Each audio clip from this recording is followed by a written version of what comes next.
След като му бе отнета собствеността на Ахмед Доган върху сараите и ТЕЦ Варна, вчера беше изключен и от борда на директорите на ТЕЦ Варна. Получил ли е Ахмед Доган вече покана от новия собственик да се изнесе от сараите, която може да прерасне в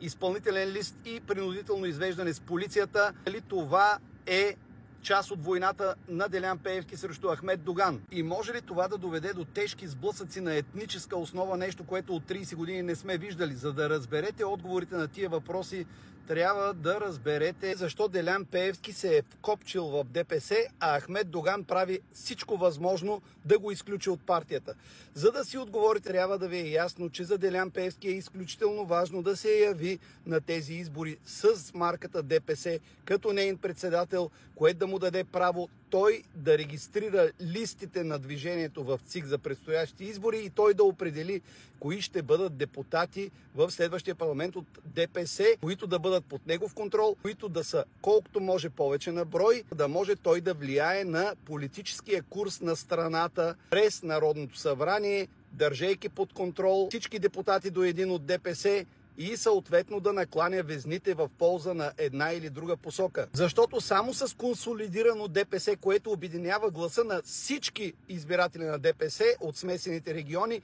той може да постигне съществен резултат с максимален брой депутати. Иначе, ако се яви с друга партия, той ще постигне далеч по-слаб резултат и няма да е този фактор, който се надява да бъде и дори да участва в правителство, нещо срещу което ние сме се борили винаги в последните парламенти да не се случи. В същото време Ахмед Доган се опитва да се върне контрола в ДПС, като изключва Делян Пеевски от партията заедно с неговите приближения, но как му помага това? Борбата е за това кой ще регистрира листите на ДПС в Централната избирателна комисия, като срока за регистрация е между 2 и 11 септември. На 11 септември Централната избирателна комисия регистрира листите и затваря вратата. За да не може Пеевски в момента да регистрира листите на ДПС за следващи избори, Ахмед Доган играе с правилата, определени в устава, и изключи Пеевски и неговите приближени чрез върховния си орган Централно оперативно бюро. Това действие на Ахмед Доган може да бъде обжалвано от Делян Пеевски пред Централната контролна комисия на ДПС, където контрол по всяка вероятност има Ахмед Доган. Тук може да си играе с сроковете, Централната контролна комисия да се произнесе в последния момент,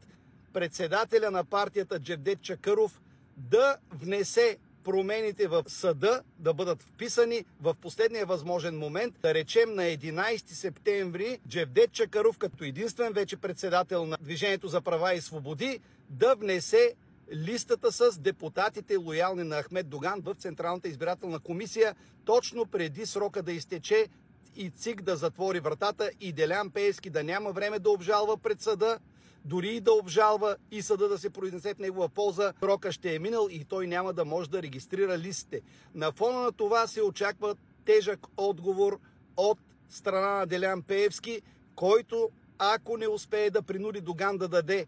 заден ход на този свой план, аз лично очаквам до 2-3 седмици действия от страна на Делян Пеевски, които могат да стигнат дори и до принудителното извеждане на Ахмед Доган от сараите, чиято собственост вече е сменена. И Ахмед Доган в момента там живее без да е собственик. Въпрос на време е новия собственик, който се говори, че е под контрола на Делян Пеевски, да си извади изпълнителен лист, съдия, изпълнител и полиция и да извади Ахмед Доган от сараите, на което Ахмед Доган има един начин да отговори: да докара автобуси с хора от смесените райони, негови привърженици, които да направят жива блокада, нещо, което сме виждали протестите на Росенец юли 2020 година, когато хиляди симпатизанти на Ахмед Доган направиха жив щит срещу полицията и ни допуснаха. Това може да прерасне в сериозен конфликт на етническа основа, което не е добре да се случва, но както ви казах и в самото начало на войната между Доган и Пеевски, тя има потенциала да разтърси из основи цялата държава.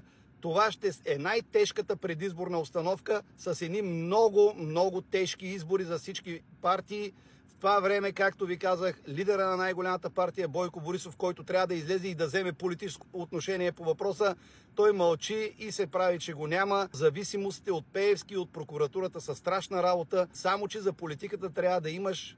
коража да казваш нещата такива каквито са. Идват избори, гласувайте и във всеки един град подкрепете вашия кандидат, който харесате, независимо от политическата принадлежност, с преференция го направете. Покажете вашите хора на първа линия, ще ви държа в течение.